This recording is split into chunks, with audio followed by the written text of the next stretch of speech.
Hello મિત્રો, જેસ્ટી રેસિપીસમાં તમારું સ્વાગત છે। આજની રેસીપી એકદમ ખાસ છે, સમર સ્પેશિયલ। ઉનાળાની સિઝનમાં તાજા ગુંદાનો સંભારો ખાવાની મજા જ કંઈક જુદી હોય છે અને ગુંદાની તાસીર પણ ઠંડી હોય છે, જે શરીરને ઠંડક પણ આપે છે। તો આજે એ જ ગુંદાના સંભારાની રેસીપીને લઈને આવી છું। તો ચાલો ગુંદાનો સંભારો કેમ બનાવવો તેની રીત જોઈ લઈએ। તો 100 ગ્રામ જેટલા તાજા ગુંદા લીધા છે, જેને મેં પહેલેથી ધોઈને કોરા કરી લીધા છે। તો ગુંદામાંથી ચીકણો પદાર્થ અને તેના ઠરિયાને આ રીતે હાથેથી નીકાળી લેશું। તો બધા ઠરિયાને ગુંદામાંથી નીકાળી લીધા છે।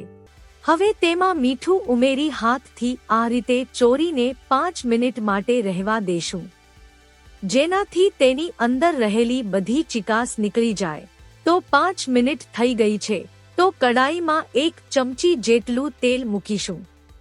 તેલ ગરમ થાય એટલે તેમાં થોડી રાઈ નાખીશું। રાઈ ફૂટે એટલે તેમાં અડધી નાની ચમચી હળદર નાખી તેમાં ગુંદા નાખી દેશું। ત્યારબાદ સૂકી પીળી મેથીને અધકચરી કરી 2 ચમચી જેટલો પાવડર ઉમેરીશું। અહીં ગેસની ફ્લેમને એકદમ ધીમી રાખીશું, જેનાથી ગુંદા સરખી રીતે ચડી જાય। ગુંદાને કુરકુરા થતા 15 થી 20 મિનિટ લાગે છે। તો તમે જોઈ શકો છો ગુંદા સરસ કુરકુરા થઈ ગયા છે।